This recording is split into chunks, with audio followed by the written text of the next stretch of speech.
Voilà, ce parti Balandia Congo Live Télévision. Merci na confiance au Salarabiso. Les Tokutani na cadre ya concept mususu émission de bas. Ezali Oyobomoni Malaliboso na Congo Live Télévision. Alors Tokolobe Likamboya légitimité à président de la République Félix Tshisekedi Tshilombo, où ils allaient toujours rencontrer des problèmes après déclaration à Chadari, mon amboka Doni et Kilanga a lobby à travers les médias que ils allaient grâce à Joseph Kabila, Félix Tshisekedi, Azali Bomona, Kitia Bokondi.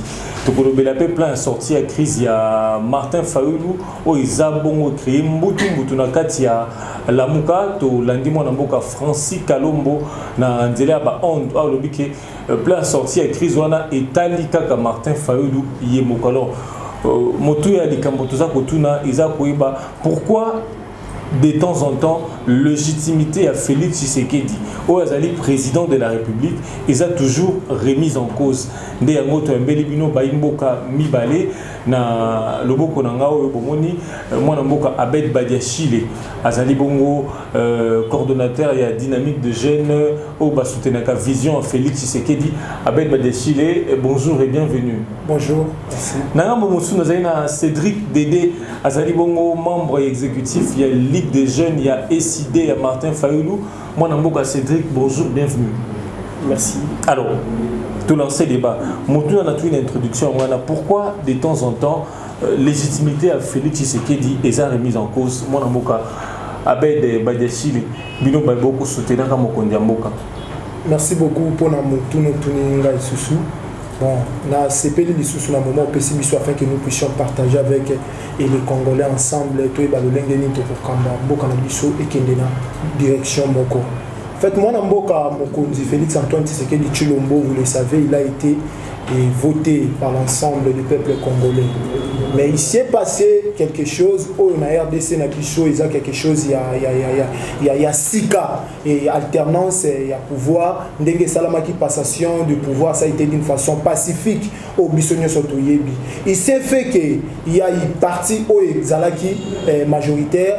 Parti il y a un sénateur Joseph Kabila Bangunde et remporté l'élection à niveau et Assemblée nationale et Bazalaki na député na l'Assemblée provinciale bazana ba député belé et nous de notre côté le président Félix Antoine Tshisekedi Yenda Azalaki côté IDPS to côté à cash mais il y a pas corps au signamaki a créer coalition wana et sengamaki ke bana mboka nyoso batala direction moko na lisanga ya FCC na cash pour baibete ko kamba mboka elongo. Dès lors vous savez cette coalition là parti où ezalaki na opposition lobby na parti ezalaki na pouvoir basangani ensemble fallait maintenant tout le monde ba meka kota la direction moko selon vision du président Félix Antoine Tshisekedi Tshilombo. Et puis il faudrait savoir nous qui soutenons la vision du président Félix Antoine Tshisekedi Tshilombo na ba o bazana FCC to créer loko moko ya FC ya coalition wana ya FCC cash pour l'intérêt du peuple congolais. Mais dès lors que nous sommes en train de constater que au sein de cette famille tout monde qu'il y a certaines personnes qui veulent mettre en cause. Net na pese exemple ceux qui cadre moko ya PPRD Aleki na baitando mikie pour critiquer la vision. Il y a président Félix Antoine Tshisekedi Tshilombo na place wana vous allez voir il y a des répliques à tout le temps et c'est ce qui fait que vous remarquerez qu'il y a moi ba contradiction na katia et il y a famille politique pourquoi ils ont toujours kubanana PPRD c'est que il y a quelque chose. Écoutez, laissez-moi il y a accord et salima contre Kabila Félix Tshisekedi. Laissez-moi vous dire une chose, si les lots na oyo balobaka ya accord ya Kabila na président Félix Antoine Tshisekedi Tshilombo tout mon côté na la kisabiso accord wana et ce sont des histoires fondées na ba pièce nyonso pona ko luka ko bebisa image ya président de la République. Alors laissez-moi vous dire que ezana accord mon côté et salama wana. Sachez bien que l'IDPS c'est un grand parti oye est militant na mboka na biso Congo pendant 38 ans. Et l'INC aussi, c'est un grand parti. Laissez-moi vous dire l'INC ou l'IDPS ne peut pas se vendre à cause de la poste et la présidence de la République. Non! L'IDPS n'a jamais été soifé de pouvoir. L'IDPS a toujours milité. L'IDPS a l'État pour l'état de droit. Il y a un Canabiso Congo. Biso Nyon se met bandé. Qu'on a décidé. Très bien. Aujourd'hui, quelqu'un ne peut pas se dire que non. IDPS a Luka Azwa Bokondi na négociation. Non, non, non. L'IDPS Azwa Bokondi na négociation. Nous avons bâti campagne. Na ndenge senyelaki. Et puis na pas condition. Biso Nyon soto yebi. Mais peuple congolais, à la Kisakike, il faut voter Moutou Azana idéal, il y a Kotomboula Mboka na biso. Et nous savons que tout ce qui se passe ici, Eza Makambo le Kaka, Eza Makambo Salamaka normal. Eza Makambo Salamaka normal, pourquoi? Parce que le président Félix Azana vision.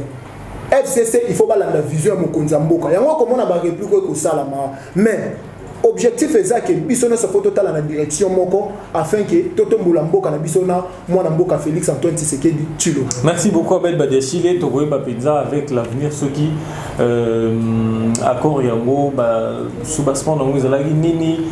Peut-être l'avenir nous dira un peu plus parce que tout ça, on a toujours ma déclaration, ils ont s'est multiplié dans le PPRD. Moi, dans Cédric, pourquoi légitimité à Félix Tshisekedi ils ont remise en cause? Ndeko Lionel, excusez, le mal vient de loin, comme je peux dire. Ndeko ça l'assemblant na nyonso. Mais d'attendre parler sur talibien à ce argument. Pourquoi? Parce que habiller les mensonges, c'est être plus qu'expert. Ndeko Bayebi bien que déjà dès le départ, la procédure a été biaisée. La loi électorale nous oblige, dès lors qu'il y a de résultats, de les publier bureau de vote par bureau de vote. Il fallait qu'il y ait ce qu'on dit compilation au niveau des provinces pour bâtir la centrale principale de l'innovation. Nous sommes aussi longtemps qu'on refusera de creuser les fonds pour appuyer la vérité, le solo. Bateau Bayebi Bosolo. Je comprends les camarades quand ils disent qu'il n'y a pas de deal, il n'y a pas quelque chose.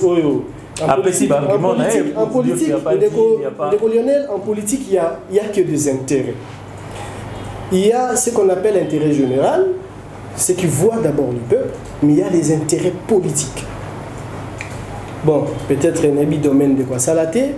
Mais il est très important en politique, tout accord qui se fait, derrière cet accord, il y a toujours un intérêt. Bakoki ko sangana na pambate sans que bayokana nani a bénéficier. Quand il parle de vision, c'est un intérêt que Félix Tshilombo Azanango. Pourquoi? Parce que Azanaba ndengeni pas okansa ba makambo. Aujourd'hui, crise oyo egosi lagate soki déjà solo bloqué. Dernièrement il fallait signer l'accord militaire avec la Belgique, Toutoula, ministre Akit. Nous sommes solo parce qu'on dit que les boko yo et ça va licolo et on est monté dominara où ils en assez. Bayebi solo. Mais tellement qu'ils sont liés. Ils sont liés sans qu'on rappelle Yopo Yebiango déjà que Nabaromi Balé nous devons vivre sans Mouningazate actuellement.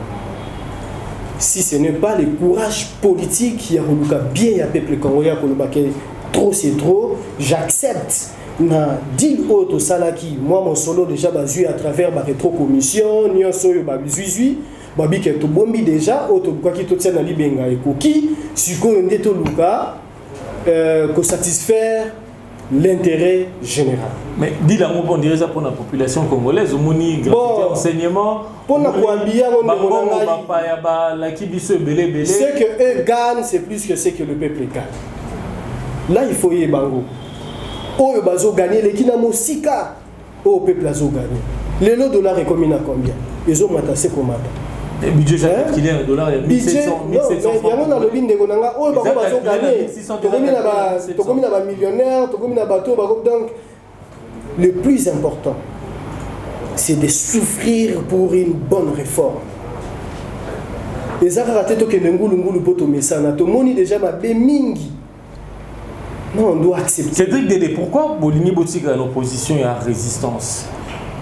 Au lieu de une opposition, ceux qui pouvoir résoudre ça, beaucoup, gratuité, enseignement, budget.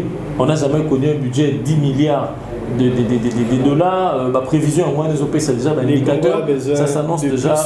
Parce que Bissoto prévoyait qui plus que ça serait le calcul avec les sérieux politiques. Mais la résistance, c'est très important. Lorsque vous êtes opprimé. Résistance aveugle. Bon, vous voyez bien ou très bien qu'ils ont avec le thé parce qu'il y a des propositions claires, parce qu'il y a des orientations claires. Peuple congolais, Azana Posa, il y a Sika exprimant qu'il y a le 28, que non, les 30, pardon, que Azana Posa un changement. Bandeko, Bazol Babon, on a répété mingi parce que comme un chantage, mais la vérité reste têtue. Même les lobby banini. Oui, R tozo ko évolué na monsieur Kabila vers 2011. R bayoyi ba notre mentor Etienne Tshisekedi du pouvoir au peuple la paix qui est. 2012-2013, on disait toujours qu'il y a un problème, il y a une crise. Tokende na dialogue, tokende na nini boy to bongisa po mboko et ezoela ya sika. Mais les politiciens, tout là, il n'y a pas de crise, il y a ceci, tout là, tout va bien. Mais vers fin mandat, tout là, il faut vraiment que nous soyons organisés sur l'élection, que non, Boya, to solo là, to bongisa, tout là, jusqu'à ce qu'il y ait un glissement. Il y a aussi un corps rébellé ou un peu. Que ferait Martin Fayoulou ceux qui les lois gagnent qui présidentielle parce que ça a moins de 30 députés? Oyozo présenté Bisso, moins de 30 députés au niveau provincial, au niveau national. Là, taillé, non. Que ferait Martin Fayoulou Lelo ceux qui ont l'élection? Nous allons répondre en disant que ceux qui ont ça qui l'ont lengue, la mouka est gagnant qui l'élection. Ndeko Kabila ngazo a majorité nga na biso et lelo heureusement bango moka ba bomba kasekele même ndeko na biso Félix Antoine Tshilombo ayebi place ba résultat ne bomba mité par respect si oui que discours même état de droit tika parce que par respect il y a état de droit au besoin prôné les locaux combat qu'on faire face à lui que non voilà comme bazo le belanga li kambu ya légitimité on va faire jaillir la vérité. Mais il est là à Kokamoté, hein, par sa propre crédibilité, parce que l'histoire le dira un jour. Pour na ébattre la kibomontona le bakeno, pour les petits bazo toucher voilà un jour. Ba partenaire ne le lo ba ko rappeler kayango un jour. Alors pour se sauver la peau, il fallait avoir courage wana. Déjà libengezu mo ebele mo solo. Azo courage à Koloba non comme besoin de légitimité hein tozonga kuna metodi que bande kuna biso FCCP baza malembete place ba bomba ba résultat wana na nzimite misusu pe so ba tiango puis je ne sais pas yango wana to lobby to réformer ba institution nyonso pour que to kendata na élection anticipée kaka moto soki ba yibi ba bulletin de vote soki ba yibi ba o nyonso yo ba ponela laki mais babouaki n'a pas été bateau nyos ba votaki. Merci beaucoup. Toi aussi l'élections élection anticipée avec Badiachile. Moi dans Mboka Cédric Dédé à lobby penza boza lié hein na cash boza lié pambate boza kokoka ko babani na lingala bonsomi boza pena na bonsomi te ya bosa makambo lolenge sengeli. Yango na tuni moi dans Mboka bet Badiachile. Nani yaza sima maboza koleka entre FCC na cash. Bon, laissez-moi d'abord recadrer un tout petit peu ce que mon collibateur vient de parler. C'est très important, il faut que les Congolais, quand il parle de la vérité des urnes, ou le secret, il y a encore, Martin Fayoulou, il doit commencer d'abord à expliquer au peuple congolais des choses qu'il a dit, le président Félix Antoine Tshisekedi Tshilombo. Et puis il a fait d'abord une déclaration, le président, au nom de Dieu, que nous prions entre toi et moi en Philadelphie. Qu'est-ce que tu m'as dit avant que nous puissions entrer dans la réunion au Bazaki Nango? Vous savez, cette trahison, et où c'est pas nani à Genève, c'est ce que les gens de Lamouka. Et puis aujourd'hui, je ne sais pas. Posez-lui la question s'il est ici au nom de Lamouka ou au nom de l'Essidé. Lamouka est une coquille vide. Quand Siko Botiko comme M. Bertrand Wanga, à l'ongo de son avis. C'est pour dire qu'il n'y a rien à l'intérieur. Les idées, quand on parle de leader personne, on ne peut pas parler de les idées. Quelles idées que vous voulez nous parler ici? Et puis, le président Félix Antoine Tshisekedi Tshilombo, c'est le président qui a été élu par le peuple congolais. Je ne sais pas. Peut-être que le monsieur a des preuves autres que les avocats de Martin Fayulu. Il y a un résultat bureau de vote par bureau de vote. Vous savez, écoutez, Natawana, ce n'était pas le cash. Il était élu. Écoutez, na période Wana, ce n'était pas le cash qui dirigeait les institutions. Ce n'était pas le président Félix Tshisekedi qui dirigeait les institutions. Je demande seulement à mon co-débatteur d'aller poser cette question à Nanga. Et tout dépendait à Nanga. Tout dépendait à Nanga. Ce n'était pas l'IDPS ou l'INC. Bazalaki dans l'institution. Moi, je vais seulement le recadrer. Peut-être il a des preuves. Mais il aura le temps de parler. Tant que Félix a prêté serment le 24 janvier, oui. Nanga va continuer l'élection municipale, oui. Je crois. Neba Koki Kolongwa. Aza toujours, Seigneur est toujours en prise, il y a président de la République actuelle. Oui. Il pouvait aussi imposer, donc au sein de la Seigneur a publié par résultat bureau de vote par bureau de vote. Écoutez, ça c'est rabaisser le débat à un niveau trop bas. Pourquoi? À cette heure, écoutez, à cette heure où nous sommes, où la batterie, la machine est en train de travailler. Écoutez, le président Félix est en train de travailler. Le président Félix, nous tous, le peuple congolais, et puis vous avez vu comment est-ce qu'il a parlé avec les diasporas congolaises. Le président est en train de travailler, vous nous dites d'aller fouiner dans la cour constitutionnelle. Vous savez, la cour avait déjà rendu son arrêt. Et puis c'est fini. Je vous dis déjà pour voir que le président Félix est le plus populaire de la République démocratique du Congo. Ils viennent, Martin Fayulu vient de faire des meetings ici. Talingelanga ba meeting à Martin Fayulu da popularité au président Félix Azanango Kokani. Mais non, écoutez, quel meeting à Kaluka va arriver à chef de l'État Awa na RDC. Écoutez, quand ceux qui toquent Tolongo, quand Awa toquent na étranger, vous allez voir la masse. Ils ont tout fait pour barrer la route na président Félix, même na Paris, na Belgique, pas pour quitter. Et le peuple congolais, pas congolais, ils ont constaté réellement que. En tout cas, écoutez, là où nous sommes, et ça RT que Martin Fayulu doit encore arriver. La Mouka, c'est une coquille vide. Aujourd'hui, le président Katumbi est en train de tracer son chemin. C'est lui qui était le parrain à la Mouka. La Mouka, c'est l'esprit. La Mouka, c'est un esprit. Je n'en dis pas. Écoutez, la Mouka, c'est un esprit, mais il n'y a rien à l'intérieur. Posez-lui d'abord la question. Ailleurs, on a comme il y a la Mouka, tout est décidé. Il y a la Mouka, tout est décidé. Et c'est pour dire que, arrêtez. Vous savez, ça, c'est ce que nous disons, c'est la haine. C'est la haine. Problème comme on a le lot, et ça problème oyo et zalaka, il faut que ça soit réglé parce que nous sommes en coalition et l'oko linga ko sala makaka. Pourquoi? L'IDPS, l'INC, PPRD et ses alliés, ce sont des partis politiques qui ont tendance mon côté. Vous comprenez? De l'autre côté, il y a CASH, de l'autre côté, il y a FCC. Mais dans le cahier de charges, il fallait suivre la vision du président Félix Antoine Tshisekedi Tshilombo.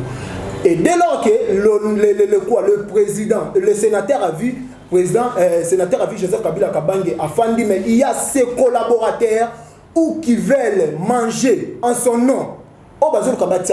Kombo, Naye, Nakatsa Babilo, Koyo, ce sont eux-là qui sont en train d'allumer le feu. Ce sont eux-là. Et puis nous, tous soutenir vision chef de l'État. Quand nous voyons de telles provocations, voilà pourquoi c'est ce qui se fait que aux hommes on a moto copie là. Mais pour dire que Bokondi a moi Namboka Félix Antoine Tshisekedi Tshilombo, ils a tout ça, non, ce sont des choses où ils ont fondé puis monté. Papa c'est les candidats à l'élection anticipée législative de 2020. Makan Sinayo. Écoutez, avant nous voilà pour répondre à la question c'est pas yeba lisusu yango tant azolo baki otuni question moko ya Martin Fayulu s'il était devenu président de la République alinga sani alobi awake alinga ko sa majorité parlementaire alinga sa majorité par c'est faux. Par quel miracle? Laissez de mentir le peuple congolais dans la Bisso Siko. C'est faux et archi faux. D'ailleurs, à cette heure ici, Martin Fayulu va continuer. Écoutez, à cette heure ici, d'ailleurs, Martin Fayulu va comme Souka. Parce que selon les accords à Genève, c'était pour 2 ans. À cette heure ici, tu n'as pas de préparer l'élection. Et nous, juste pour 2 ans. C'est ce qui doit expliquer au peuple congolais. L'accord à Genève, c'était ça. Ah, vous expliquez. Écoutez, écoutez. C'était comme ça, vous savez, il doit me laisser parler.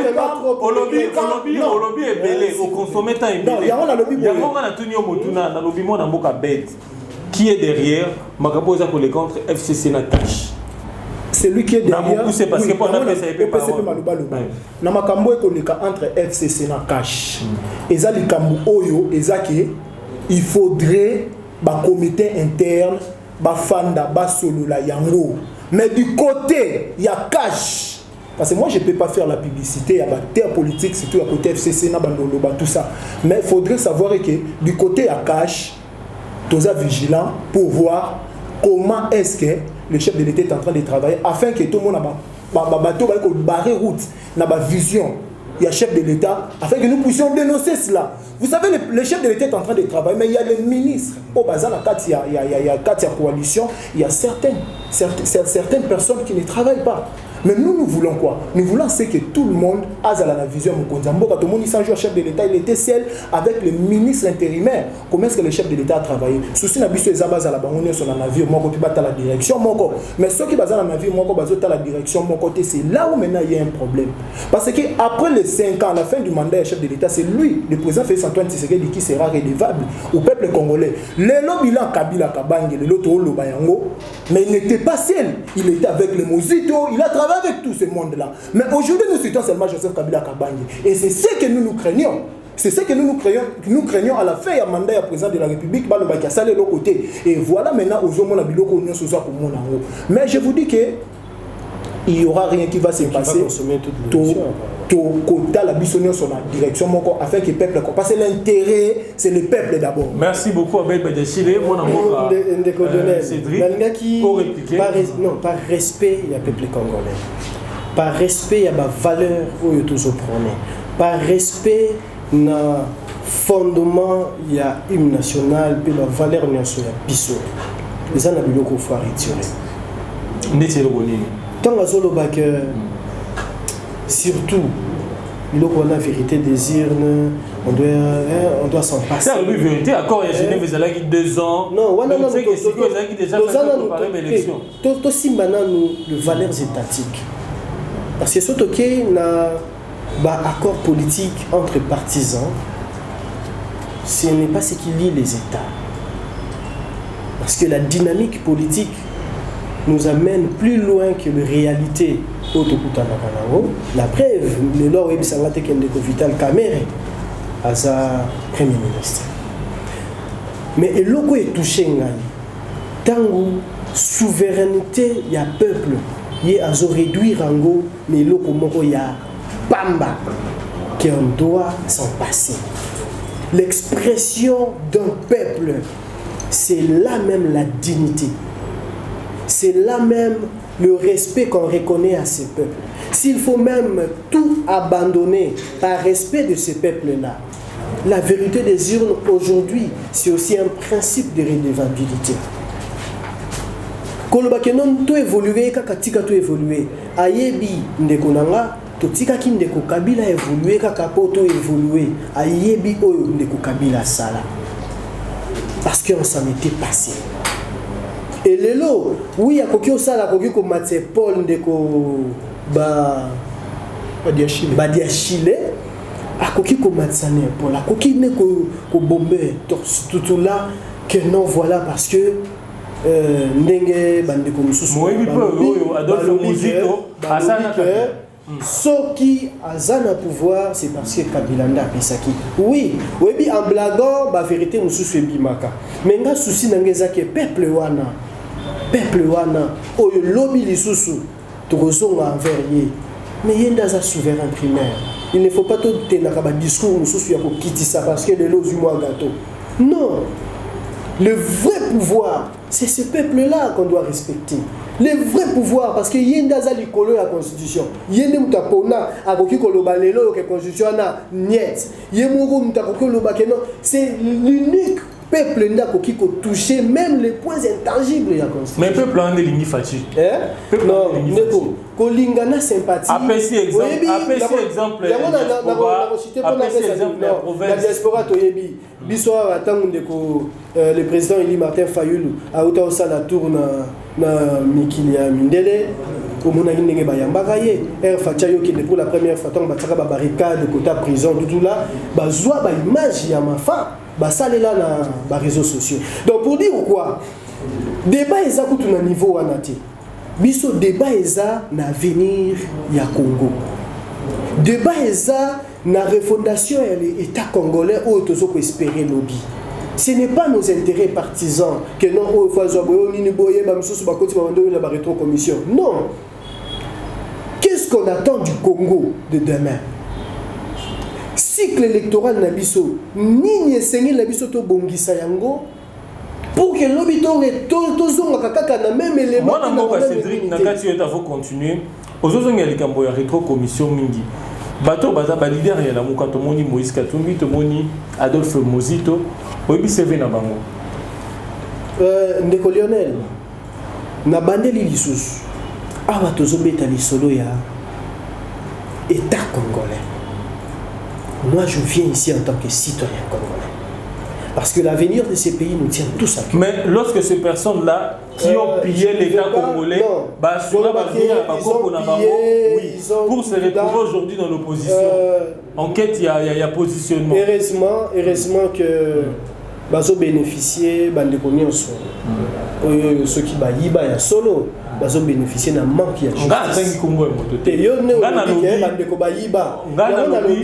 Pourquoi aujourd'hui baza na chance ya bénéficier peut-être na manque ya justice.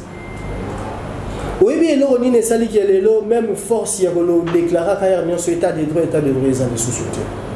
C'est par rapport ya l'impunité. Nous doit sali buya carence ya sanction.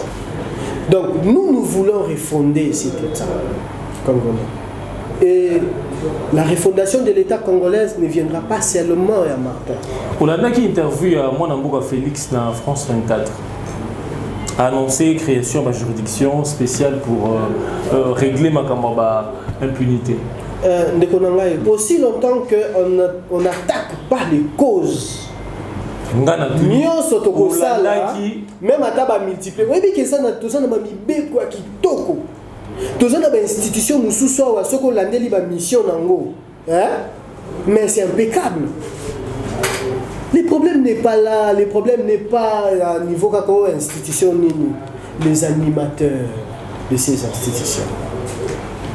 Qu'est-ce que ces gens attendent de l'État congolais et qu'est-ce que l'État congolais attend de ces moi namoka Cédric to kenya lomba moto be likambo ya to changer sujet moi namoka bet avant nabi ko répliquer na maloba na ye to be likambo ya plein sorti to lobela likambo ya plein sorti en crise ya Martin Fayoulou plan na na kati na bino moko ya lamuka boyoka ni ezate on dit Francis Kalombo alors le plan a engagé dans moi Martin Fayoulou parce que dans lamuka ils a présidium de décidaka sur ba acte politique nyoso ndeko na koke lo banana ndo komoko congolais nyoso même yonde ngozawana soko moniki un ça ne va pas okoki ko sunga mboka na ba idée na yo na ba makanisi na yo ko sunga mboka esengi kaka te na moto moko boye songolo pakala ou bien na groupe moko caste moko boye songolo pakala non. Je crois que Badachi le nenga zawana pe soka moni ki ça ne va pas ndeko na ebite soko ko boya ko proposer ba idée na yo. Na structure boza nango ce n'est pas seulement pour applaudir. Bon, on a évité peut-être pour continuer à quitter il y a des gens qui payent. Même quand ça ne va pas, mais nous avons aussi mission, nous aussi en tant que jeunesse, nous en tant qu'intellectuels, élite congolaise, de proposer les pistes de solutions lorsque le pays va mal. Et ça la tel moutazalaï, et ça la groupe boaza impliqué au thé. Mais est-ce que dans ces propositions, l'État congolais va se retrouver ou non? Est-ce que ça peut aider à ce que le Congo et s'en sortir dans la crise de mais Martin Fayulu, en tant que député national, il a approprié le Parlement. Aza député national parce que il y a qui a proposé pour le Parlement ici non mais Parlement il y a ni Parlement oyo basali deal balobi bakaboli ka on de quasi présidence on de quasi Parlement non mais parce que nous notre résistance on va résister à tous les niveaux c'est ce qu'on s'est dit Matiki suppléant à l'Assemblée nationale non mais tant déjà Moutaza élevé na niveau il y a président élu au lignazo na niveau de députation et acceptation et légitimité oyobi acceptation et légitimité à Félix Tshisekedi. Non, mais parce que au bout il légitimité à moto, yoka. Au bout il légitimité à moto. Yo tiki suppléant à l'Assemblée nationale. Là c'est dans le cadre aussi légal, non? Mais parce que celui qui ont dit qu'on a vu sur Félix Tshilombazo Kamba, c'est sur le plan légal. Mais il n'a pas la légitimité. C'est sur le plan légal. Oh yo yo Kabila a PCA. Moi Namboka Cédric. Ngana yo zamola kisi. Ngaza parent. Non bi que yo ebotangisa te. Mais azoti ka moi na otanga na classe. Eza na belema mibale. D'abord bandeko yo place ya zoke ndotangisa. Wana eza na ndotangisa te. Wana eza place ya résistance. Là on appelle ça temple ya combat politique ya baïté. Même si tozala wana na papa na biso le fait c'est ce qu'il dit. On avait refusé, on avait dit, mais on s'était dit quoi? Au-delà de tout, dans l'instance, nous sommes notre combat. Et tout le monde moi, je suis Cédric, Simba Malouba, parce que ceux qui ont moi, je suis pour chuter dans l'émission de Bisso, moi, je suis plein de sorties à crise. Aux hommes, on a une coalition, donc on a Simbaté. Tous les gens qui ont une cohabitation, donc on a appliqué plein de sorties à crise. Voilà, merci beaucoup. Et vous savez, la dynamique des jeunes soutenant la vision du président Félix, c'est une structure qui n'est pas comme les structures autres qui a l'ancien régime. Nous sommes en train de travailler. Déjà, vous devez savoir, nous saisissons quand il y a un ça ne va pas. Je prends l'exemple, il y a commune, il y a Kalam. Quand il y a un ça ne va pas dans la commune de Kalam, et puis nous constatons les faits, nous écrivons officiellement à Bougumestre. Et s'il faut le voir, tout le monde a toqué, tout le monde a Bougumestre, pourquoi il y a ça, et puis tout le monde a un résultat. Et nous avons crié haut et fort pour la route Elenguesa. Aujourd'hui, vous avez vous-même constaté et tout ce que nous sommes en train de dire. Et nous sommes en train de dénoncer également le ministre et à travail. Et l'air n'est pas là pour discuter avec AFDC, tout ça. Pendant que la jeunesse a besoin de travailler. Dédoublement. Président Félix Sosa reprenait l'état de droit. Au-delà de tout, il y a AFDCA. Au-delà de tout, laissez-moi continuer mon idée. La jeunesse a besoin de travailler. Le ministre et à travail, Excellence Néné Koulou, doit inspecter les entreprises, surtout privées ici au Congo. Parce qu'il y a certaines entreprises qui travaillent sans syndicat, les travailleurs souffrent. Donc, maintenant, laissez-moi répondre à votre question par rapport à la crise.